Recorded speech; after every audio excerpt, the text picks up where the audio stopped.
Well, they're getting things kicked off here this week. Of course, wanting to start a little bit with, we had some severe weather over the weekend, getting down in the southeast. Of course, some key areas that have been, looking for some precipitation. Of course, you always say drought doesn't always break gently, so it's got to come with some severe storms.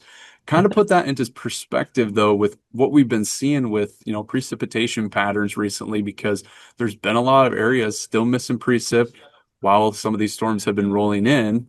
And then, of course, just looking at this near range forecast, maybe some potential of some things, parts of the U.S. heating up for a little bit as spring planting gets going and emergence is going. Yeah, it's kind of funny. I got a phone call this morning from a guy in Iowa. It's a good friend of mine, and he's like, "Hey, my lawn looks terrible, like it needs a bunch of rain." And I go, "Where are you again?" He's like, "I'm in eastern Iowa." And I said, "Yeah, well, what's crazy is the last 10 to 12 days have actually been dry in Iowa, right? I mean, look how planting went fast, even though it's been cold in the mornings, it went fast.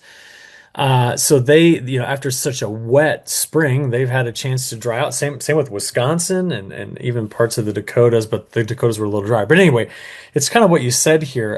We had a lot of drought in the plains. We had a big snow event that hit here last week, which brought the stats up. And then over the weekend, I watched on, what was it, Friday, severe weather moved through Oklahoma. And then I saw on Mother's Day just huge storms ripping through Texas. Now, before I show you something about those, I do want to point out that all the drought that was in the southeast, it's still on the drought monitor, but May has come through and tried to undo quite a bit of this, which has been very, very good. And you're going to see in a few moments where I think the planting windows are going to stay open for a little while and where they're going to get shut. But first, I just want to show you, this is the satellite as of, today. And I'm kind of going back and forth here since this morning. And all of this is kind of remnant cloud cover from a monstrous storm system that went through. In fact, I think I can go back far enough there, right when the sun set. Those are all the huge storms from last night. There's even a dust storm on the backside of this. I was just looking at what these produced on radar. And so this is an overlay of storm reports. Those are the symbols, and then in the background, in fact, let's take those storm reports off there.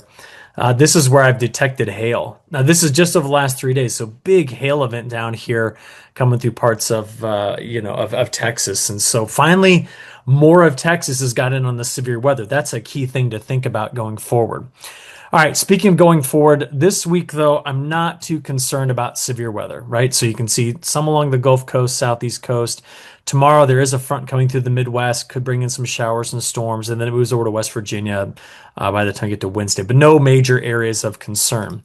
What we are going to get concerned about is the wind that are going to follow this. The winds are pretty nasty. There's already red flag warnings out for Montana, the Dakotas, Nebraska, which Nebraska continues to struggle with major moisture loss this year. I want to show you these winds, though. Take a look at this. We're watching gusts form later today into tomorrow that are expected to be 30, 40, 50 miles an hour coming across this area. And then there's another storm system later in the week that's going to go up here into southern Canada and dump a bunch of strong winds and some locally heavy rainfall. Did you know the backside of that storm system, by the way, it's at the end of this weekend, might bring some snow back into Saskatchewan. So I'm not going to tell them that yet because I don't want to anger anybody else up there. But you can make a Canadian mad by talking about May snow. I've done it in the past, and certainly they've got some snow coming in.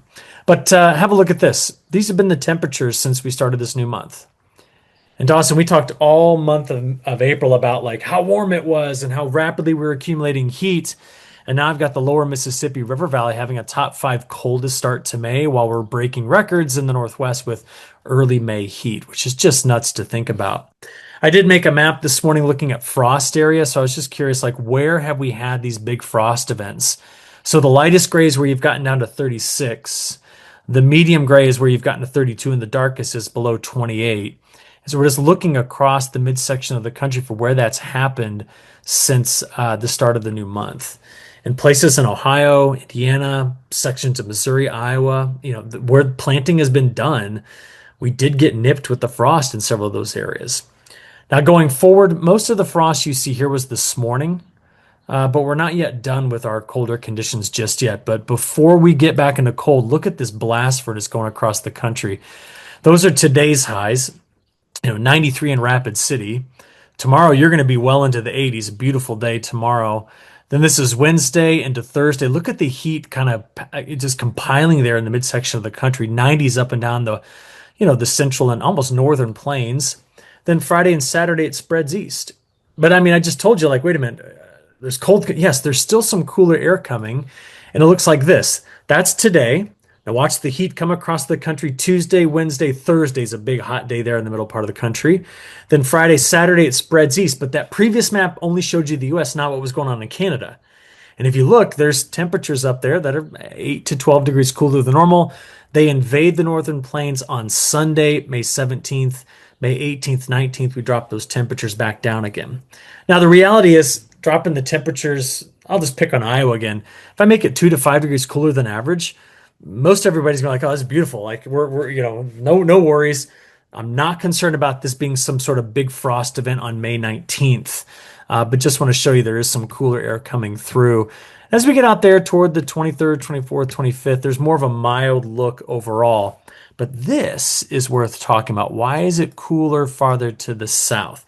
So tuck that away for a second. I want to show it to you one more way. This is now looking at, we looked at 2 weeks. This is week 3. So you start to notice more heat building in. Still a little bit of a cooler track here, maybe in the northeast. But this is what's interesting to kind of get into and figure out why we're cooler back down there in Texas. I think a lot of it has to do with this. You get out there about 10 days from now, we have this subtropical jet coming through this area. And that's dipping a trough here, trying to pull in moisture from the Gulf back into the Western Plains, and they desperately need it. And at the same time, I'm going to play this quickly, Dawson, but we're out over the Atlantic here looking at pressure patterns and winds. So Dawson, if you look right here, this is the Bermuda High. And what did we talk about all March and April? That thing just nosing its way into the southeast. Now, what does it do? It opens this pump of instability and moisture and everything into that area. And we just see that starting like next weekend, all the way out there through next week, it's big, it's impressive. It's sitting over the southeast. So these storm systems are going to show up and then watch. Ready? This is the probability of an inch of moisture, and I'm going to slide the time forward, all right, from the European model. We're just going through the next 5 days. Real rapid, like nothing, right? Nothing's really showing up. That's the next 5 days. Bermuda High comes back on Sunday, and watch the midsection of the country. Just opens back up to all that moisture transport. So what we're thinking about is the next 5 days, I mean, we have very limited chances of precip. Yes, there's a little clipper coming through the Great Lakes. It is going to bring a front through the Midwest. It's not a big precipitation maker, but there's going to be some moisture with it. That's the chance of severe weather on Tuesday. But then most of the middle part of the country is, we're not talking about anything until you get past this upcoming weekend, and then it opens back up. And so there's a lot of thought that there's going to be this corridor. If you look at the probability of staying under a half inch, there's a corridor in there that's going to get some rain. And then where the Bermuda High noses in, it's drier. Back in the Western Plains, just like we saw in April, it's drier. And what I'm thinking this looks a lot like is April, except we're not going to be seeing systems come through like this with regularity. So that same corridor could open right back up to having more active weather as we go past the middle part of this month. It's really the day 5 through 10 time period. Okay. Now, as I mentioned, this is going to get things windy too. So we already know these winds are coming through. That's this week. But watch as I go farther out. I mean, there's quite a bit of wind in the plains with some of these storm systems. And if you look, this is the risk of heavy precipitation, May 18th to the 24th. This is the risk of warmth. So the warmth moves east with the Bermuda High. And then you've got the winds coming in behind it. This is all just Climate Prediction Center data here. So Dawson, that's what I'm starting to see the farther out we kind of look with this and try to understand what these precipitation patterns are going to do. Now, before I turn it back over to you, I don't fully understand this. Partly understand it, but I don't fully understand. Let me show what I'm talking about. The MJO is in phase 2. It's supposed to come out and live over in phase 7. If it came way out and lived in phase 7 out here, then we would see this whole area wake up with quite a bit of wet weather, which would be great for the plains. But as it stands, I'm not sure that it's going to do that. So before I turn this back over to you to get some different thoughts on this, here's this week. We saw that. If I go out there to week 2, there's the corridor opening up we talked about with the Bermuda High. Week 3, if MJO goes over to phase 7, we could finally start to see storms coming back into the plains. And by week 4, the model just kind of loses its thought process. And here we are at this point in the first week of June. So that's what I'm seeing right now in both the near term and kind of the short but extended term forecast. Moving out to that longer range term, because you're kind of showing, at least with this week 2 forecast, that it's kind of going to be business as usual for what we saw in April. So I mean, identifying patterns of something that could shift, wake up a lot of these areas that have been, not seeing precipitation for the better half of, or for the better part of what, 60 days at this point. Yeah. Trying to wake up a lot of these areas and keep continuing to push this crop moving forward as we look past planting and more towards the growing season. Yeah, well, let's do it real quick. This is the new update from the Climate Prediction Center. Since we were just talking about rains, you can see the color shading. They have drought persisting here and here and building into the northwest. But where do they not see the drought? It's that same corridor, right? That seems to be able to get precipitation in this pattern.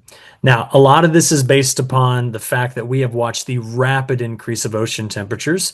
We know we talk about this every week, right? There's still a whole lot more warm water that's going to upwell. So that's this El Nino still coming on.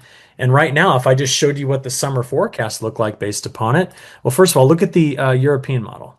It's got 40% of its ensemble members predicting an historic El Nino above 3 degrees C. Go over to the NMME.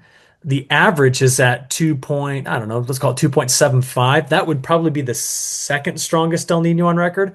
But take note, several of its ensemble members go off the top. So they need to adjust this up to a level 4 or number 4 so we can see all that. So what is the NMME suggesting? Now, this is what's interesting to me, Dawson. It's got a little dryness here and a little dryness there. Where do we just say it's wet right now? Here. And it's flipping that whole pattern around. Now, is that possible? Sure, it's possible, but it's really trying to drive an active southwest monsoon out of some sort of high pressure cell here.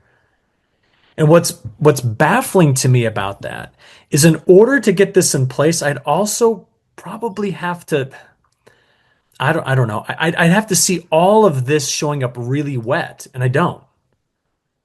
The European model really isn't giving us a strong signal in any direction. Yeah, it's got similar wet here, but you notice that even throughout the Midwest, it's not like it's dry.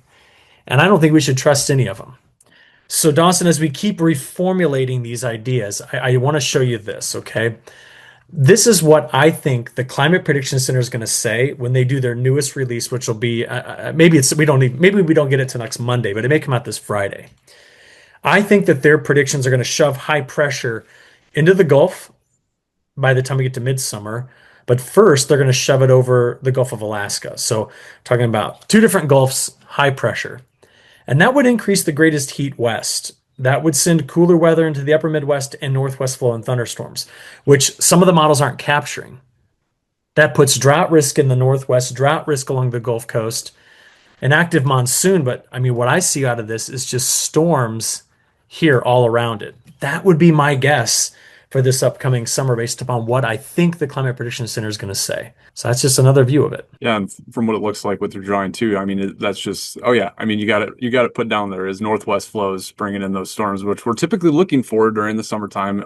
What's our time frame for kind of switching over to that? Because right now I believe, as you put out in previous weeks, is that we're in that time period where we're looking at southwest flow to bring in storms for the midsection of the country. Yeah, it's late June. We don't get into northwest flow until we get fully past the solstice. But June, July, August, and even early September, it'll go. Yeah. And are we just focusing on analogs right now in terms of what we've seen with previous years with El Nino as well as the other factors that you're putting into this? Well, kind of. I mean, this map is just my interpretation as to what I think the Climate Prediction Center is going to say. My analogs are actually here, which we looked at. Did we look at these last week? I don't know. I think so, yeah. Last week or 2 weeks ago. But I have it drier down there and then a lot of storms rolling through here, including some in the Northwest. So my worry is cotton belt, not corn belt, just as an example. But the thing to make the case here is that most of these El Nino years at the top did not develop as fast as the current one. Most of them, none of them were as strong as this El Nino's forecast to be. So what we're looking at here is maybe an unprecedented situation that we don't have good, using history is probably not the best case. And I mean, you know this, we talked about these models. Okay, they're models that give us a simulation, but they're not as reliable as we'd like. I mean, if they were super reliable, every one of our phone calls, Dawson, would be like 30 seconds. I would just show you these models and we'd be done. And be like, all right, this is what we got. It's 80% of the time right. That's not the case. So the nuance to the subseason is what is ultimately going to drive this summer pattern. And we haven't yet figured that out. Definitely some things to think about moving forward. For yeah, the dichotomy between Midwest, Southeast, something to think about moving forward. Wanting to finish things off though with, of course, the discussion of South America. Before the recording, you and I were talking about how there hasn't been a lot of alarm raising in terms of predictions for how this safrinha corn crop is going to come out, but still some ongoing dryness in some of those areas of South America. Yeah, I mean this would be this dryness over the last 30 days. That's kind of late pollination grain fill. You needed to have moisture in that time frame. Now I looked at the NDVI, didn't show anything. It's not dropped off, to really low values. But Goiás, parts of Bahia, most of Minas Gerais, Sao Paulo, those areas are showing up drier, and even sections of Mato Grosso do Sul. So it's a weak finish to the season, and we're not expecting much moisture anyway. Like the monsoon is done. If you just have a look, like that's your next 15 days, and there's a donut hole here, like we start to see developing. So my thought process on this is we may not know if this did any damage until we get the June reports in. And that'll also be the reports. You have to correct me if I'm wrong here, but those are the reports where we also get like our best guess as to how much of a US crop was planted in terms of acreage and all of that. So there may be something out there a month from now that has some compounding information. Are we worried about drought in the US? And did the late season drought in South America, did either of those two things, are they working together to send prices in a certain direction? So I think there is some weather premium to be had in this. I think it's going to be mainly on story first and then on reality later, right? I mean that's what I think is going to happen. Yeah, buy the rumor, sell the fact. See what we Yeah. kind of get here moving forward. Yeah, definitely some things to, like you said, those two things to kind of focus on what happens here in the U.S. come this summer.